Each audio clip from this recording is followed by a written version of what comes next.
Hello again, everybody. Diamond Gems 45 here. Welcome back to the channel. Going to do a little video today about a response video for Marks Dodgers Cards with a 300 subscriber plateau. Yes, I have notes because I have a lot to talk about. And anyway, he made 300 subs and he wants to know who on your favorite team is in the Hall of Very Good? Guys that are just bubbling under the good enough to be in the National Baseball Hall of Fame. And also wants you to shout out 3 channels that have been around for less than 3 years that are worth subscribing to and listening to. And I'm going to break the rules and mention 5 here because I'm the teacher's pet and I want extra credit. But anyway, I like to talk about 3 guys off my favorite team. I don't have any, I would talk about Keith Hernandez also, being a Cardinal fan, but don't have any cards of his right now in my PC. Interesting.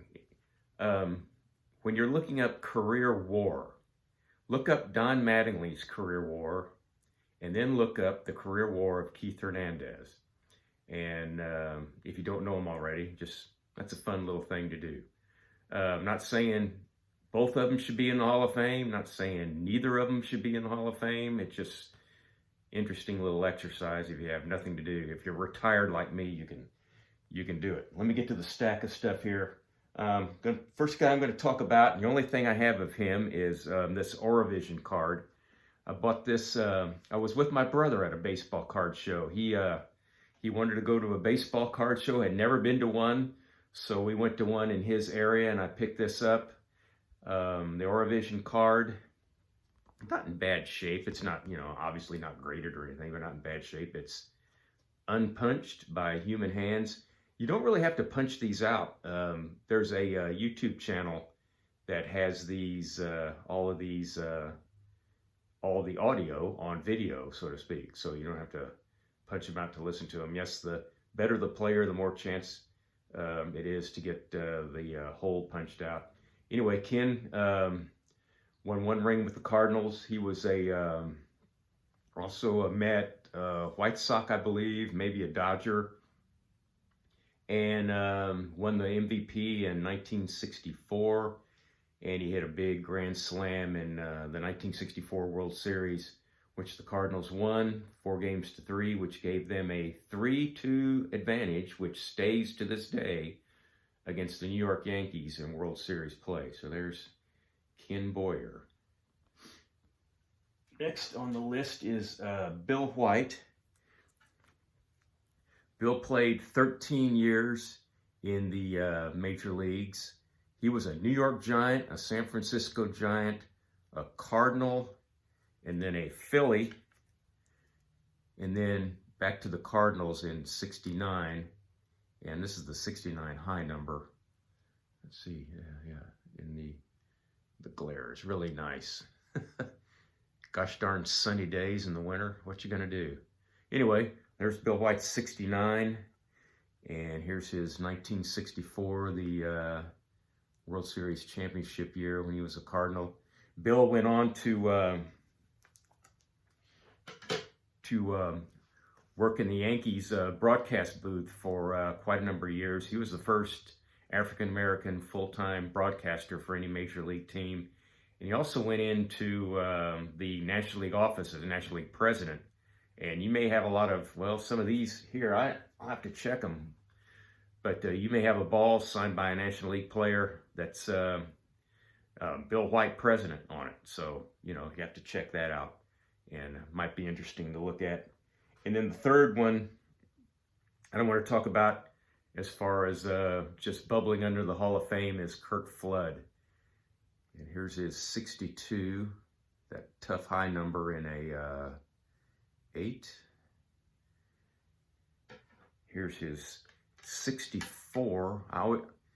There's that story you can read.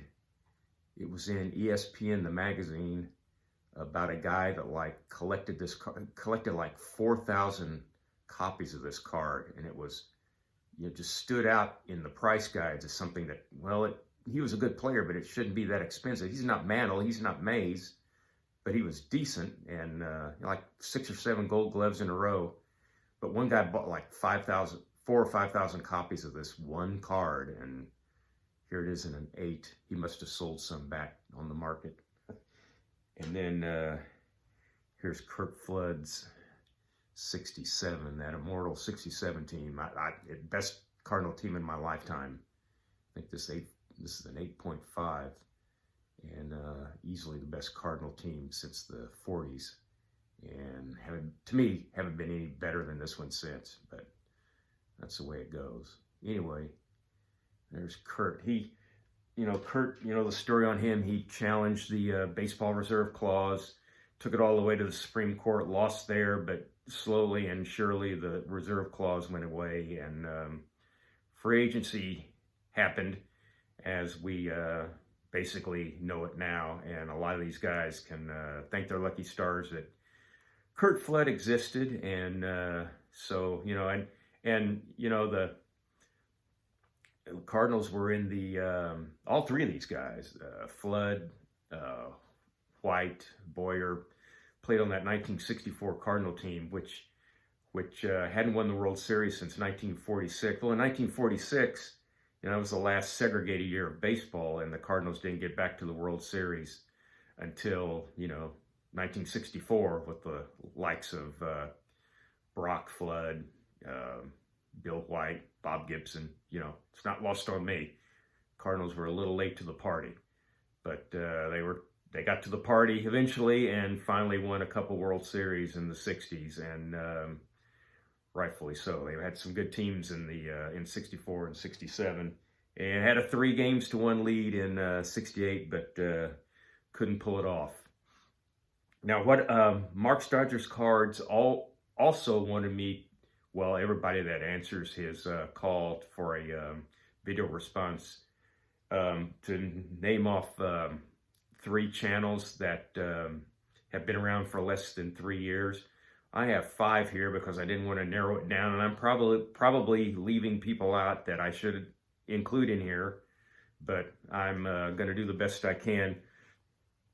No particular order. Everyday Card Collector Jason, Warren D, and CLE, Billy Ballgame Sports Cards, Redneck Collector, and Hicks Sports Cards. 3 of these guys are big Cardinal fans. One's a Red Sox fan, one's a Cleveland fan, but they're all passionate about the hobby, whether it's collecting, whether it's being a dealer. It's well worth watching their channels, well worth gathering the information they tell you on their channels, and it's always fun to see them either on doing their own thing or maybe a live stream here and there. And when they come up in my algorithm, those are some of the guys I look at first, and always try to watch everything they put out, like you do with mine. Maybe not. Anyway, hope you enjoyed the video. Hope I didn't drone on too long. Like I said, at the card show Saturday, I had great luck with a couple dealers that didn't have much vintage inventory, but they had enough, and they had some nice ones, and they were mainly modern dealers, and I got a couple good deals. So anyway, that's on a previous video. Hope you watched that, or if you haven't, hope you go back to it and watch it. But anyway, thanks for watching. Click like and subscribe, and as always, so long for just a while.